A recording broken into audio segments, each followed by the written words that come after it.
Iglesia, el día de hoy yo quiero compartir una enseñanza contigo que la he titulado Cuando los caminos se separan.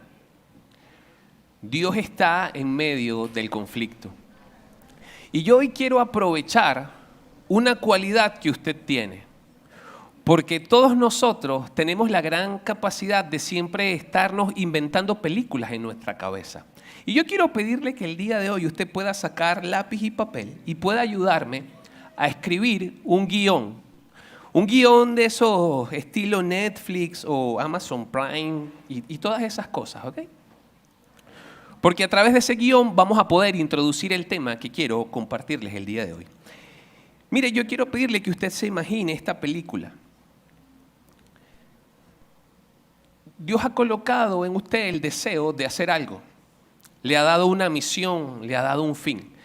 Y usted entiende que no la puede hacer solo, que necesita a alguien más con quien asociarse para poder llegar a ese fin. Y va pasando el tiempo y usted va avanzando en ese caminar junto con esa persona, ese socio que usted ha decidido tener. A medida que avanza el tiempo, usted ha tenido la posibilidad de estar en lo más alto, en el mejor momento, rumbo a llegar a esa misión que tiene. Pero también ha estado en los momentos más bajos, en esos valles profundos. Ha pasado allí. Es decir, usted ha tenido la oportunidad de comerse los frutos maduros en su punto cuando ha estado en la cima, pero también le ha tocado comerse los frutos verdes cuando está en esos valles. Imagínese que ha tenido días de esos que es sangre, sudor y lágrimas. Días donde ha tenido que doblar rodillas para que las puertas se abran, para que las cosas sucedan. Y usted no va solo en ese caminar, sino que va con una persona. Está todo el tiempo usted, de alguna manera, apoyado, abrazado, cerca de esa persona y juntos van caminando. Como todo proyecto, muchas veces se divide en fases. Y usted ha decidido que necesitan pasar a la siguiente fase. Producto de eso, usted invita a esta persona, la invita a Tanasiu, y usted se está tomando un buen café allí con esta persona y están planificando y están soñando. Usted quiere ir a ciertos lugares, quiere ir más alto en todo esto, en eso que usted ya tiene como fin. Y en ese momento que están planificando todo y que están soñando, ocurre un desacuerdo. Un solo desacuerdo. Un simple desacuerdo. Y toda la unidad que hay se rompe, se quiebra. En medio del dolor, en medio de la tristeza que genera esa relación rota, uno se pregunta, ¿eso es todo? Todo lo que hemos trabajado, todas las situaciones complicadas que hemos vivido, fueron en vano.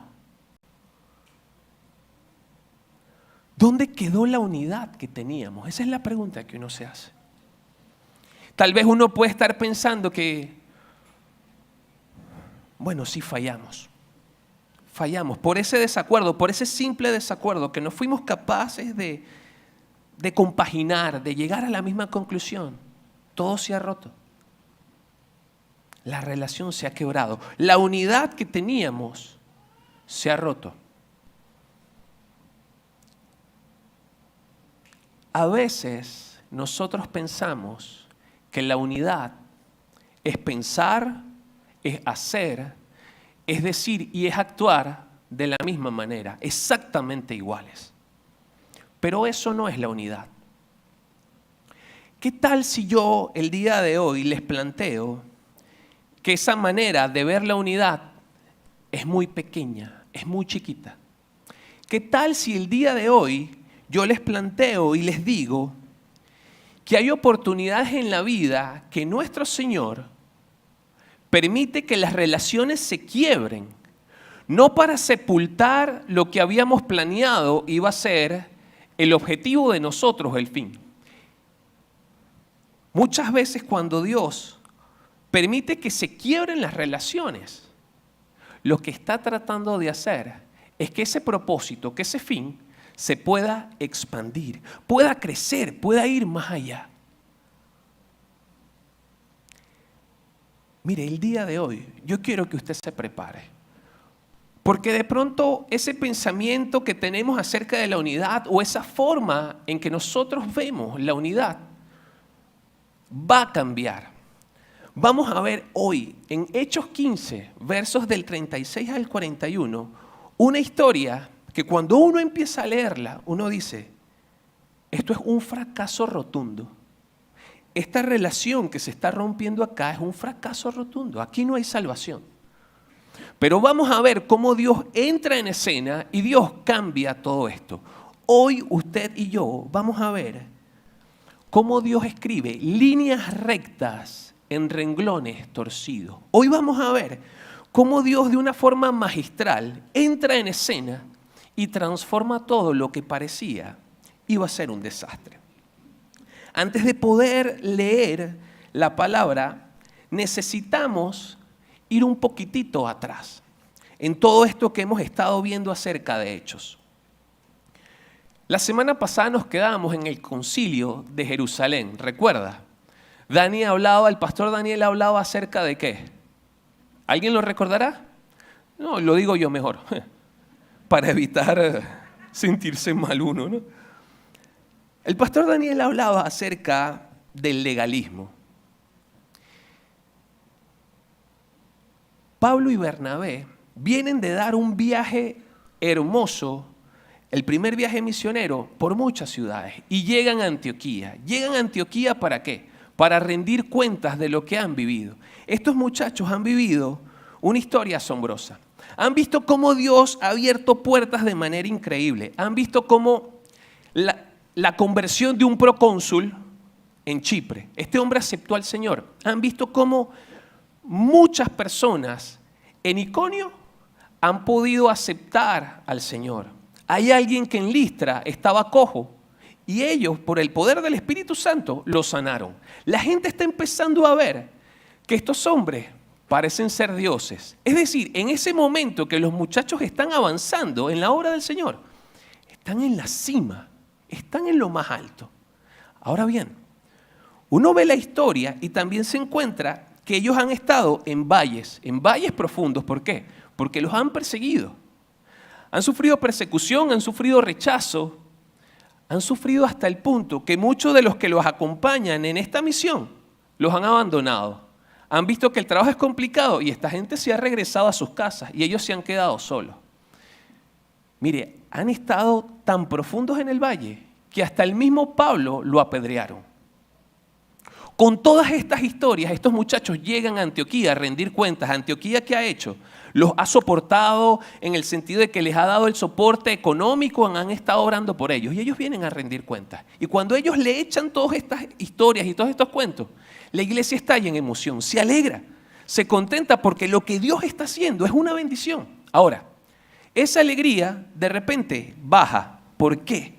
Porque hay un grupito allí en Antioquía que están tratando de presentar una doctrina legalista. ¿Cuál era? La veíamos la semana pasada. Es que la fe, la salvación, solamente es por medio de la fe. Pero ellos estaban diciendo que no, los gentiles no iban a ser salvos de esa manera, a menos que se circuncidaran, como decía la ley de Moisés. Cuando Pablo y Bernabé escuchan esto, dicen, no señor, nosotros venimos 8 meses dando vuelta por toda esta región y hemos visto cómo esta gente ha dado fruto de salvación por creer en Jesucristo. ¿Cómo es que ustedes van a decir que esta gente ahora para ser salvos necesitan ser circuncidados? Se genera un drama interno allí en Antioquía a punto de que la iglesia se separe, pero antes de que eso ocurra, sale Pablo, sale Bernabé y este grupo de insurrectos y se dirigen entonces a la iglesia en Jerusalén. Allí es lo que ocurre y lo que narró el pastor Daniel la semana pasada, el concilio de Jerusalén. Ahí habla Pedro, habla Pablo, habla Bernabé, habla Santiago y al final llegan a una conclusión. ¿Cuál es la conclusión? Que la salvación es solo por la fe en nuestro Señor Jesucristo, no por obras. Genial, el acuerdo lo está listo. Mire, viene ahora entonces de Jerusalén a Antioquía, ¿quién? Pablo, Bernabé, Judas, no el Iscariote, ese ya está muerto, Judas, y viene alguien importante acá, Silas. Un hombre que es profeta, que es reconocido en la iglesia de Jerusalén, un hombre que tiene el visto bueno de esta iglesia. Y se vienen los cuatro. Se presentan en Antioquía, donde ha estado todo este problema, y le dicen, iglesia, no se preocupen. La salvación es por la fe en nuestro Señor Jesucristo, no por las obras. Cuando la iglesia escucha esto, se alegra y estalla en emoción. Se contentan porque ahora tienen un documento, además de la palabra de Dios, que certifica y que está avalado por todos, que la salvación es por medio de la fe en nuestro Señor Jesucristo. Mire, en ese momento entonces la iglesia se llena de gozo, la iglesia es restaurada, la palabra de Dios sigue avanzando, hay paz en esa iglesia, hay certeza.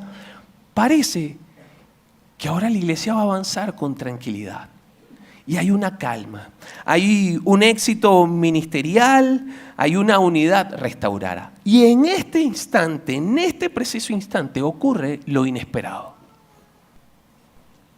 Porque este dúo dinámico, este dúo que ha hecho prodigios, milagros, este dúo que ha revolucionado todo el Oriente Medio, decide separarse, decide romper relaciones.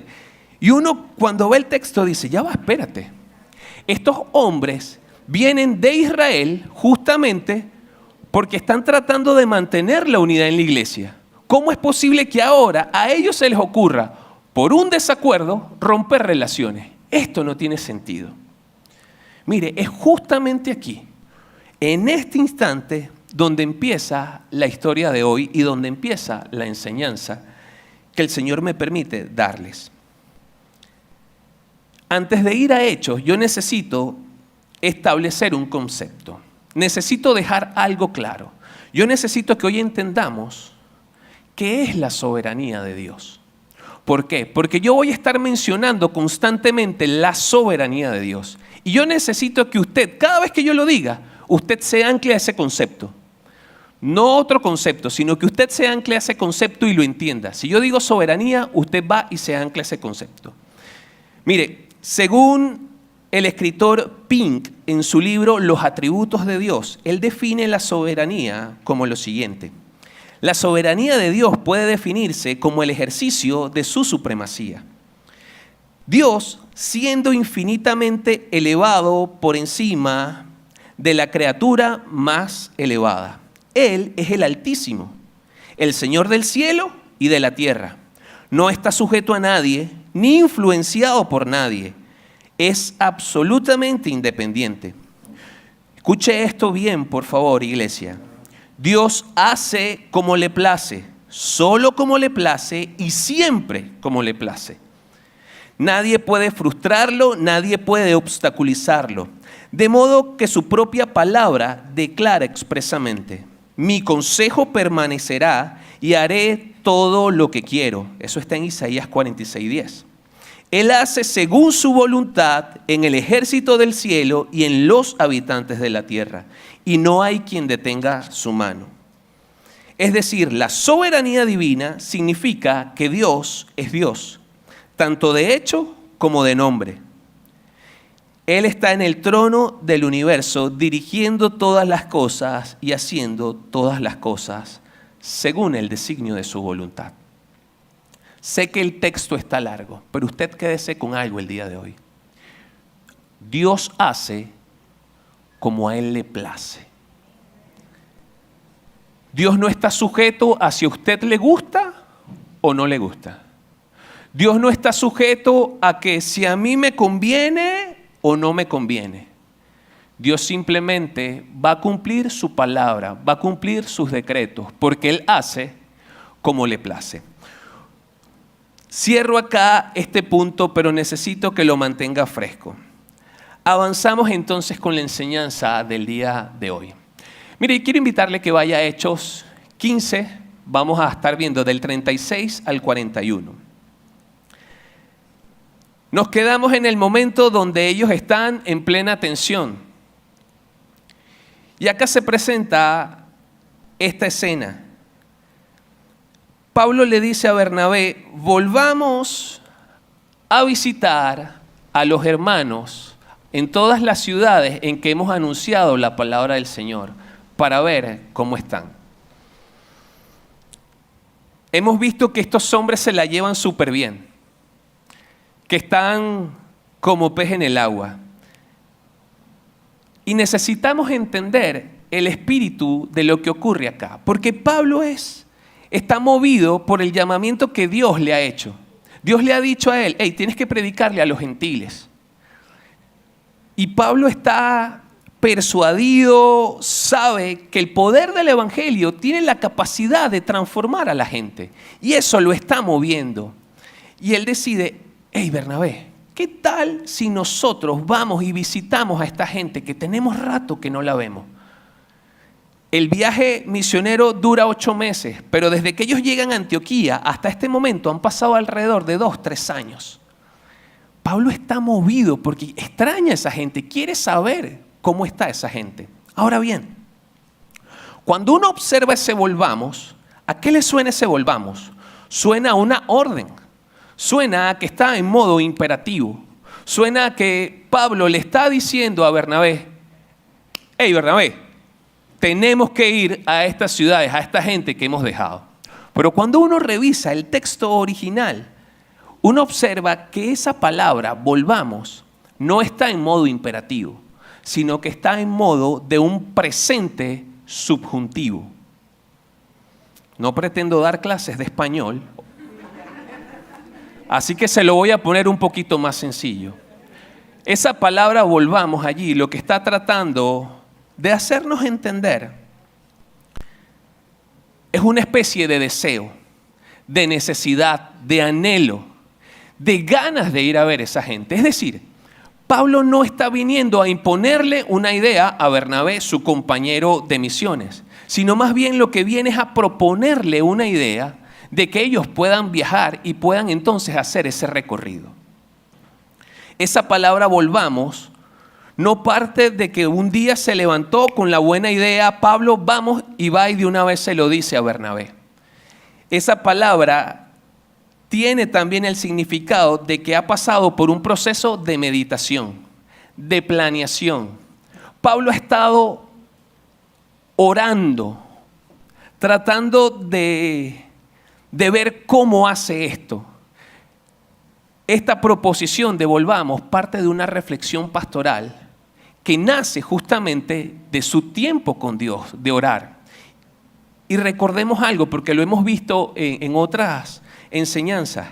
Las decisiones de estos misioneros, de estos grandes hombres de Dios, no se basaban simplemente en una idea. Me parece bien que tengo que ir para Listra. No era así.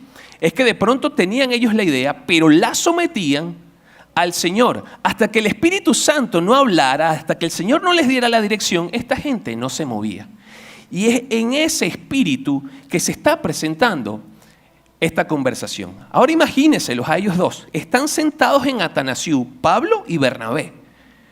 Y están allí tomándose el cafecito sabroso y Pablo le está diciendo, hey, Bernabé, brother, no sé, siento esa necesidad, tengo ese anhelo en el corazón y el Señor me está moviendo a que podamos ir a esos lugares. Miren lo que sigue, verso 37. Y Bernabé quería que llevasen consigo a Juan, el que tenía por sobrenombre Juan Marcos. Esa palabra quería, lo que está tratando de mostrarnos y de hacernos entender, es que Bernabé tiene una voluntad, una determinación, una decisión firme y una voluntad resuelta. Lo que tiene Bernabé acá no es un simple anhelo, no es un simple deseo. Es que este hombre, recuerde, estos hombres están orando. Bernabé ha pasado tiempo orando y sabe que hay algo particular en Juan Marcos.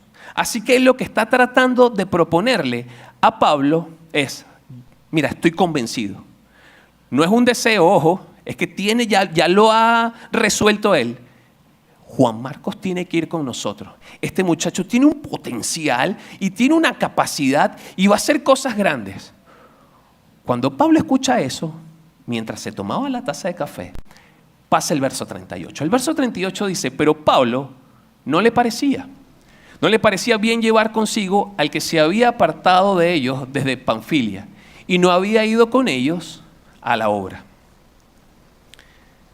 ese parecía de Pablo nos expresa que Pablo no lo está considerando como apto, no lo considera como digno, no lo considera adecuado, no lo considera conveniente. Ay, acá se va a empezar a formar algo interesante. La posición de Pablo no parte de que le cae mal Juan Marcos, y eso es importante entenderlo, porque Pablo está haciendo referencia a un hecho público y notorio. Juan Marcos los dejó en medio del camino.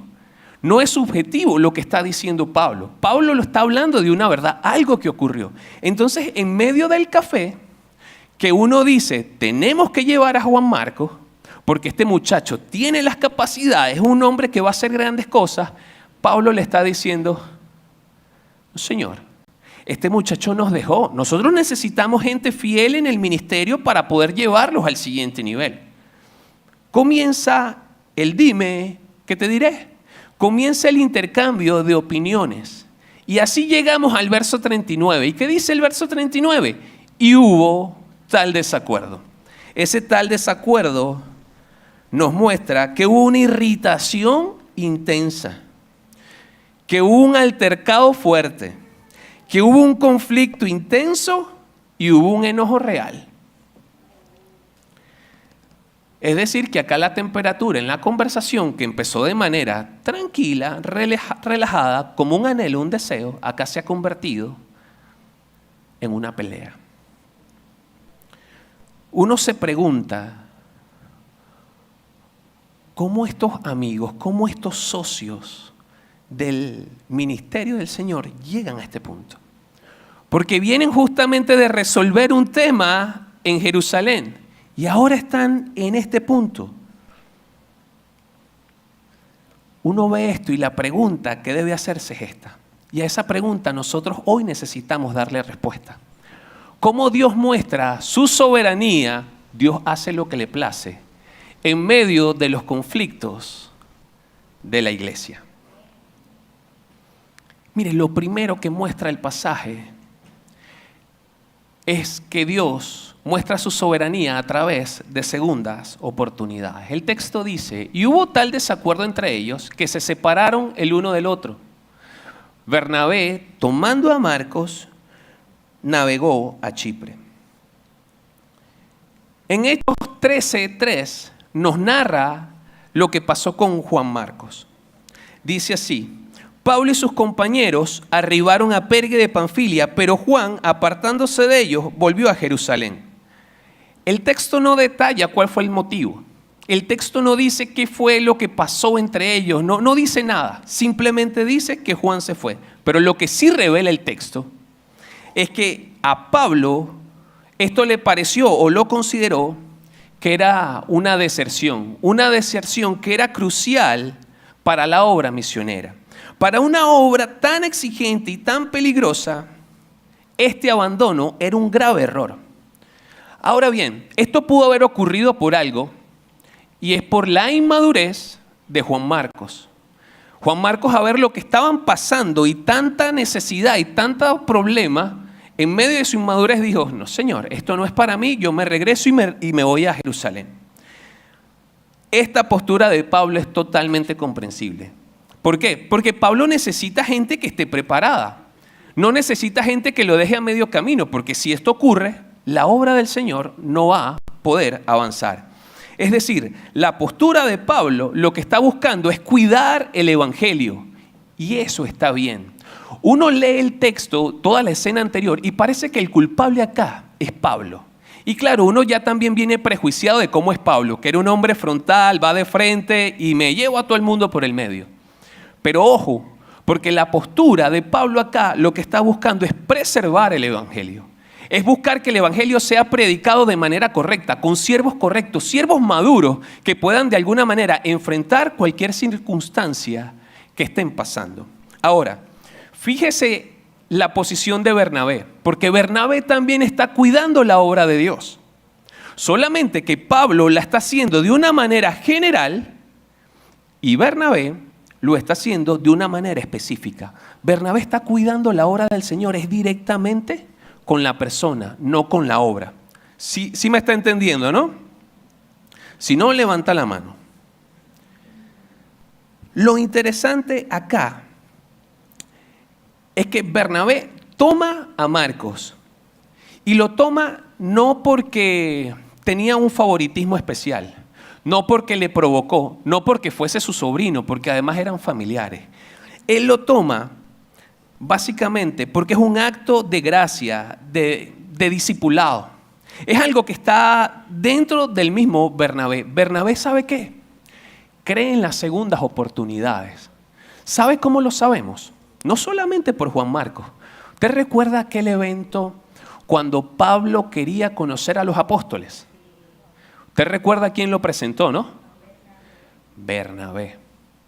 Bernabé es el que presenta a Pablo a los apóstoles. Los apóstoles no lo querían recibir. Decían, este hombre nos puede matar, estás loco, no lo vamos a recibir. El que creyó en esa segunda oportunidad fue Bernabé. Ahora, no solamente bastó eso, sino el que trae a Antioquía a Pablo, ¿adivinen quién es? Bernabé. Entonces Bernabé cree en las segundas oportunidades. ¿No le parece interesante que Pablo se ponga en esta posición acá y no quiera darle una segunda oportunidad a Bernabé? Qué curioso, ¿no? Ojo, no juzgue a Pablo todavía, ¿ok? Por favor, ni se le ocurre. ¿A dónde lleva Bernabé a Marcos? A Chipre, dice allí. ¿Y sabe quién era de Chipre? Bernabé. Bernabé nació en Chipre. ¿Y por qué lo lleva allí? Uno se pregunta. Bueno, lo está llevando allí porque es un ambiente, en teoría, seguro. En teoría, familiar. Es un ambiente donde Bernabé controla algunas cosas, controla la cultura, sabe cómo es la cultura, sabe el idioma, sabe algunas cosas. Y eso le brinda tranquilidad de poder discipular de la manera correcta a Juan Marcos. ¿Para qué? Para que Juan Marcos entienda cómo es el servicio, para que Juan Marcos entienda cómo debe ser el proceso de servir al Señor y que le ayude a madurar. Ahora, fíjese en esto. Eso que Dios le ha mostrado a Bernabé, eso que le ha hablado y esas ganas de cuidar a este muchacho, Juan Marcos, termina dando fruto. ¿Por qué? Porque cuando nosotros vemos Colosenses 4:10, el mismo Pablo, que de alguna manera dudaba de Juan Marcos, reconoce y dice, Pablo llama a Juan Marcos como su colaborador y le pide a la iglesia que lo cuide, que lo reciba. En 2 de Timoteo 4:11, Pablo, ya anciano, a punto de morir, dice lo siguiente, le dice a Timoteo, toma a Marcos y tráelo contigo, porque me es útil en el ministerio. Mire qué interesante. Este Pablo ha dudado de Juan Marcos, no cree en él. Y tiempo después, producto de lo que ha hecho Bernabé, producto de esa segunda oportunidad, ahora Pablo lo está reconociendo. Ahora, mira, aún mejor. Este Juan Marcos es el que escribe el Evangelio de Marcos. Y usted sabía que ese es el primer evangelio que se escribe. El orden es Mateo, Marcos, pero el primer evangelio que se escribe es el de Marcos. Y Marcos sirve como libro de texto, como material de apoyo para poder escribir Mateo y Lucas. Y yo me pregunto, ¿qué hubiese pasado si Bernabé no hace el trabajo? Si Bernabé no escucha al Señor y toma esa decisión tan firme de discipular a Juan Marcos. Iglesia, el Señor todo el tiempo nos está brindando segundas oportunidades. ¿Qué lecciones aprendemos el día de hoy de este texto, de este verso 39? Para los que hemos fallado. Dios nos ofrece perdón, una nueva misión, una nueva oportunidad. Si usted se siente como Juan Marcos, que ha fallado, que ha abandonado al Señor, que ha dejado su obra, que se ha bajado del bus antes de tiempo para regresar a lo que antes hacía, el Señor hoy le está diciendo, aquí hay una nueva oportunidad. Porque yo tengo la capacidad de levantarte, de restaurarte y de cambiarte. Primera de Juan 1:9 dice que si confesamos nuestros pecados, Dios es fiel y justo para perdonar nuestros pecados y limpiarnos de toda maldad. Si usted hoy le ha dado la espalda al Señor, si usted hoy en alguna medida ha dejado de seguir al Señor, hoy Dios le está dando una oportunidad a usted de que se acerque nuevamente a Él. No importa lo que ha pasado, no importa lo que usted ha hecho, Dios nos está dando segundas oportunidades. Lo segundo que nos enseña este verso 39 es que para los que somos líderes, nuestro deber es caminar con los más débiles, es extender esa nueva oportunidad y ayudar a las personas a madurar. Tal vez usted tiene un Juan Marcos aquí en la iglesia o afuera. Su responsabilidad, escuche bien, es darle otra oportunidad a esa persona. Preste atención, yo sé que no es fácil. Cuando nos lastiman o cuando de alguna manera nos decepcionan, como pudo haber sido el caso de Juan Marcos con Pablo o con Bernabé. Recuerde, Bernabé es el sobrino. Hey, Bernabé, ¿qué pudo haber pensado? Hey, brother, eres mi sobrino, ¿cómo me vas a hacer esto? ¿Cómo me dejas el trabajo tirado acá? ¿Qué va a pensar Pablo? Yo sé que muchas veces eso nos puede afectar y nos puede doler, nos puede decepcionar. Pero nuestra responsabilidad como líderes, entendiendo que esa gente tiene capacidades, es que nosotros le demos la oportunidad de que ellos puedan desarrollarse, de que ellos puedan crecer, porque no sabemos qué va a ocurrir. Fíjese lo que pasó con Juan Marcos al lugar que llegó. Permítame ilustrar esto con una historia de los años 2000. Seguramente los hombres van a poder reconocer, algunos hombres van a poder reconocer este nombre. Mario Götze es un futbolista alemán. En el año 2013, Mario Götze era considerado como una de las mejores promesas en el fútbol alemán. Ese mismo año se enfrentaban en la final de la Champions el Borussia Dortmund y el Bayern de Múnich. A este muchacho le tocó patear un penalti. Pateó el penalti y lo falló. El Borussia termina perdiendo esa final. A este muchacho,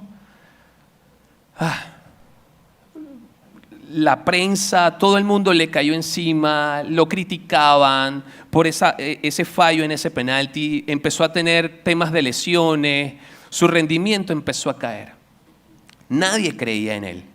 Se acercaba la convocatoria al Mundial del 2014 en Brasil. Y toda la prensa decía, él no puede ir, él no puede ir, él no puede ir. El técnico de la selección alemana, perdonen mi mal inglés, como dice la propaganda, Joachim Löw, decía, este muchacho tiene algo especial. Este muchacho en los momentos de presión puede brillar. Así que él ignoró todas estas críticas, las dejó a un lado y simplemente convocó a este muchacho. Lo convoca a la selección no como titular, sino como reserva. Están en el Mundial de Brasil 2014, empieza a pasar los partidos y ellos llegan al partido más importante, que es la final. Querido Lucas, disculpa lo que voy a decir en este instante, perdona, pero la final es contra Argentina. Y el partido termina el primer tiempo 0-0. Va al segundo tiempo y están en el minuto 83 y el técnico llama a Mario Götze y le dice, papaito, ven acá que te toca entrar. Es tu momento de brillar. Y este muchacho entra. Y adivine qué pasa del minuto 83 al minuto 90. ¿Qué queda? No, queda 0-0 el partido. Termina 0-0 el partido, pero estamos en la final, vamos a la prórroga. Y esta es la parte que le gusta a Lucas, querido. Llega el minuto 113. Un balón desde la banda izquierda, Mario Götze lo para con el pecho, sin dejarla caer al piso, patea y gol. Ahí sí vino el gol. Alemania termina ganando su copa. Perdiendo su copa. Gana la Copa Alemania. Y hay una foto hermosa del técnico y Mario abrazados, pero el técnico está llorando. Y ahí se sella el momento hermoso de la oportunidad, de la segunda oportunidad. Entrevistan al técnico y dice, siempre creí en este muchacho. Tiene un talento y tiene potencial. Él va a brillar. Mire, le traigo esta historia porque es exactamente la historia de Juan Marcos. Es la misma historia. El punto es que a veces pensamos que la gente no merece la segunda oportunidad, que se equivocan y ellos no son capaces de poder hacer las cosas luego bien. Nos convertimos en jueces, nos convertimos en verdugos de la gente y nosotros tenemos que aprender a dar segundas oportunidades. Iglesia, una de las formas en que Dios muestra su soberanía es a través de las segundas oportunidades y necesitamos entender esto. La segunda forma como Dios manifiesta su soberanía es a través de las soluciones en medio del conflicto. El texto dice que Bernabé, tomando a Marcos, navegó a Chipre. Y Pablo, escogiendo a Silas, salió encomendado por los hermanos a la gracia del Señor. Y pasó por Siria y Cilicia, confirmando a las iglesias. Uno lee esto y dice, wow, conforme a su propósito, han sido llamados. Dios lo cuida a usted, pero también cuida a su iglesia. Lo va a guardar. ¿Por qué? Porque a través de su soberanía, Dios nos protege y Dios nos guarda. Ahora, lo sorprendente que nosotros podemos ver acá, no sé si usted lo ve como lo estoy viendo yo, pero fíjese, cuando Bernabé y Pablo se estaban tomando el café, ¿recuerda? Bernabé tenía una postura. ¿Cuál era? Llevarse consigo a Juan Marcos, ¿verdad? Para discipularlo y para que este muchacho pudiese ser un buen hombre de Dios, alguien preparado para la obra del Señor. Cuando uno observa este texto, se da cuenta que el Señor le dio a Bernabé lo que necesitaba. ¿Qué necesitaba? A Juan Marcos. ¿Qué quería Bernabé? A Juan Marcos, ¿cierto? Y uno dice, wow, el Señor le dio justamente lo que quería. Interesante. Uno ve a Pablo y Pablo escogió ¿a quién? A Silas. ¿Recuerda quién era Silas? Se lo mencioné al principio. Era un hombre que venía de la iglesia de Jerusalén, que era preparado, que era maduro, que tenía capacidades y que era bien visto por la iglesia. ¿Qué era lo que estaba pidiendo Pablo inicialmente? A alguien maduro. Entonces uno dice, wow, Señor, qué bonito obras tú, Padre. Porque no solamente me das lo que necesito, sino lo que quiero. Error. El Señor no te da lo que necesitas y lo que quieres. El Señor te da lo que Él ha decretado, lo que Él ha decidido, porque Él es soberano. Y Él hace lo que quiere. Él hace como Él desea.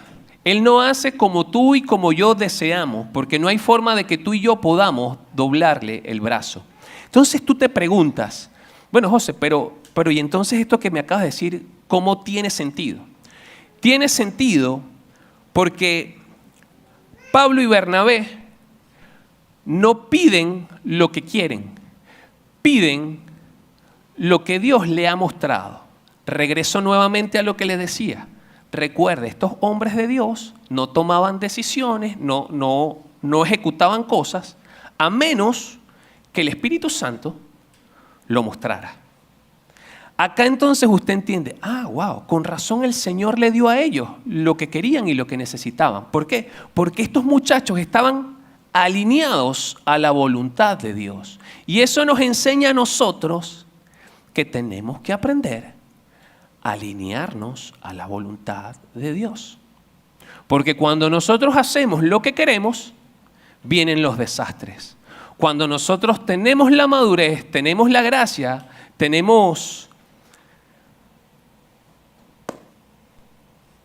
se me fue la palabra. Pero tenemos esa voluntad de hacer las cosas, alineados con el Señor, Él da favor. Parece que Dios acá los está consintiendo, pero los consiente es porque ellos están orando y haciendo lo que Dios ha decretado desde el principio en su infinita soberanía.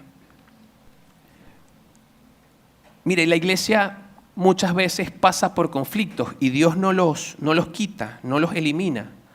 Y los seres humanos también pasamos por conflictos y Dios no los quita, no los elimina, no porque Él no pueda. Les recuerdo nuevamente, Él es soberano. Lo hace para que nosotros podamos madurar, para que nosotros podamos aprender, para que nosotros podamos crecer. Y hay algo interesante acá, porque tenemos que aprender que unidad es distinto a uniformidad. Hemos pensado muchas veces que unidad es pensar, sentir, hacer, querer las cosas exactamente iguales. Y cuando eso no ocurre, vienen temas de frustración. Todo esto, esa manera de tratar de pensar exactamente igual y hacer todo exactamente, se trata es de uniformidad. Unidad se trata de tener un fin común. No importa cómo lo hagas, siempre y cuando honres a Dios y no lastimes a las otras personas. Eso es unidad. Vamos todos hacia el mismo propósito por distintas vías, por distintos caminos, pero vamos y llegamos al mismo fin. Y eso es lo que está pasando acá en este texto. Van por distintas rutas. Pero ¿cuál es el fin? Predicar el Evangelio, que el Evangelio sea conocido. Iglesia, lecciones que aprendemos de este texto son las siguientes. Aprendamos a confiar en la soberanía de Dios. Hemos cantado hace rato que por fe las montañas se moverán. Cantamos, abre mis ojos, oh Cristo, yo quiero verte. Quiero ver tu gloria, quiero ver tu majestad. Pero cuando vienen los problemas, cuando tenemos problemas de relaciones, cuando tenemos problemas que no tenemos trabajo, cuando tenemos problemas económicos, cualquier problema que vengan, nuestros hijos, lo que sea, en vez de confiar en la soberanía de Dios, estamos tratando de confiar en nuestras capacidades. En vez de confiar en que Dios hace como le place, cuando le place, en vez de entender que estamos dentro de la palma de su mano, que Él nos cuida, que Él nos protege, en vez de entender eso, muchas veces lo que estamos es buscando nosotros cómo resolver. Iglesia, Pablo y Bernabé simplemente hicieron la voluntad de Dios y confiaron. Hoy confía en Dios, en lo que estés pasando. Simplemente confía en Dios. Deja que Dios obre, no te estés preocupando, sobrepensando de más. Descansa en Dios hoy. Ten paz, descansa, iglesia. Descansa, no te afanes. Confía en la soberanía de Dios. Segunda lección que nos enseña este punto. Valoremos los enfoques complementarios. Explico. Yo tengo la razón y se hace como yo diga. La razón del otro no importa. Esto yo lo he hecho muchas veces. Así que lo seguiré haciendo. Y él es un nuevo apenas. Él no lo puede hacer. Él no sabe cómo es. Es importante la experiencia. Pero más importante todavía es la humildad y la empatía. Y tener la capacidad de evaluar, de ponernos en los zapatos del otro. Y poder decir, ¿por qué no? Esa puede ser una forma.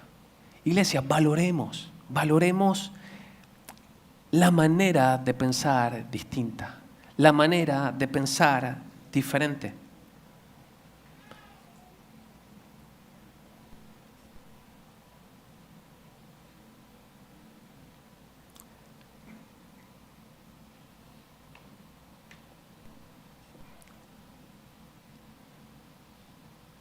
Yo creo que estamos viviendo hoy tiempos que definen mucho el carácter de esta iglesia. No solo acá adentro, sino allá afuera. Y en otras predicaciones lo he dicho. Necesitamos ser transformados.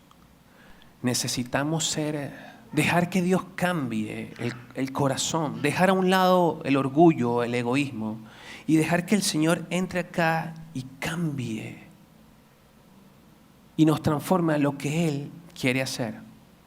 Necesitamos dejar esa forma de tratar de resolver a nuestra manera, de tratar de hacer las cosas a nuestro ritmo y sacar de la ecuación al Señor. Mire, hay una confesión de fe, que es la confesión de fe de Westminster. Esto se escribió en el año 1647. Y mire cómo lo define. Es una confesión de fe que se hace para unificar la doctrina de la iglesia.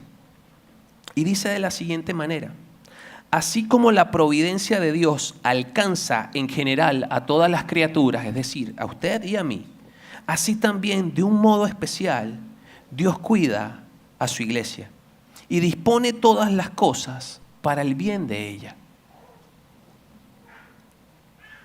Su vida está en el hueco de la palma de la mano del Señor. Y la vida de esta iglesia también está allí. Usted y yo necesitamos aprender a confiar en la soberanía del Señor. No importa lo que usted esté pasando. Yo sé que esto suena duro, pero no importa lo que esté pasando. Necesitamos aprender a confiar en la soberanía del Señor. Repasamos un poco cómo Dios muestra su soberanía en medio de los conflictos a través de segundas oportunidades. Mire, yo me voy a apartar, perdonen la gente de las cámaras, pero yo necesito que usted le tome foto a eso, para que cuando usted esté en medio de conflictos, usted pueda ir a esto y pueda entender que Dios siempre da segundas oportunidades.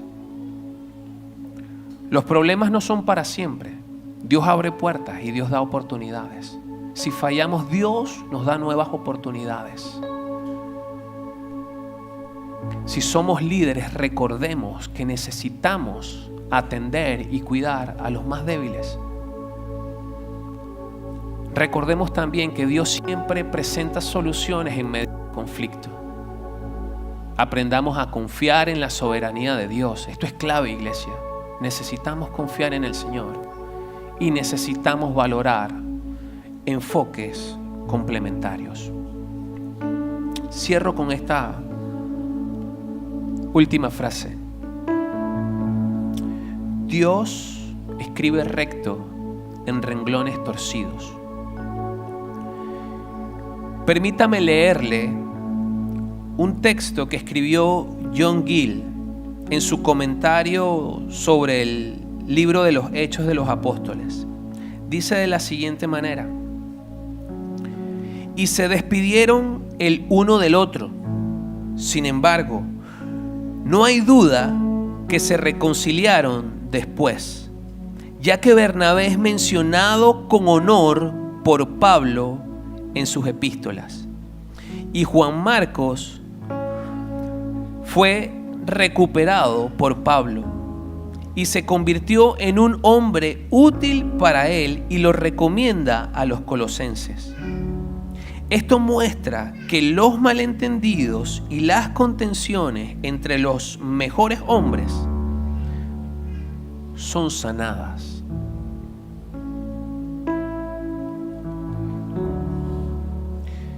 Esto nos ayuda a ver que a pesar de la diferencia que tuvieron Pablo y Bernabé,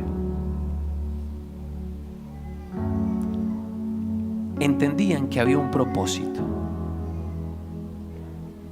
Dios estaba guiando todo esto en su soberanía. Mire, que el Señor nos encuentre a nosotros imitando esto. Porque a pesar de que ellos se separaron, la obra del Señor continuó y se expandió Por eso usted y yo estamos hoy acá. A pesar de sus diferencias, no fue que terminaron mal.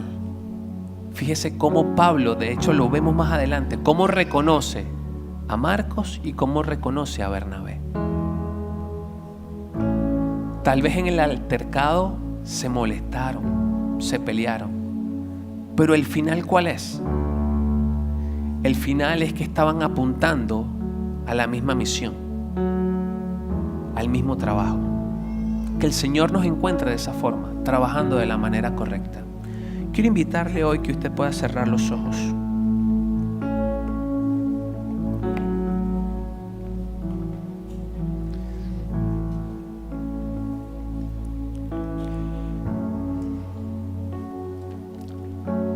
Señor, gracias.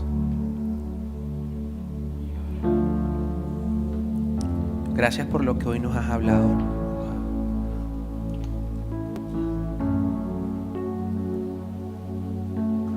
Tú sabes cómo esta palabra aplica a nuestros corazones y en qué área necesitamos nosotros hacerla viva.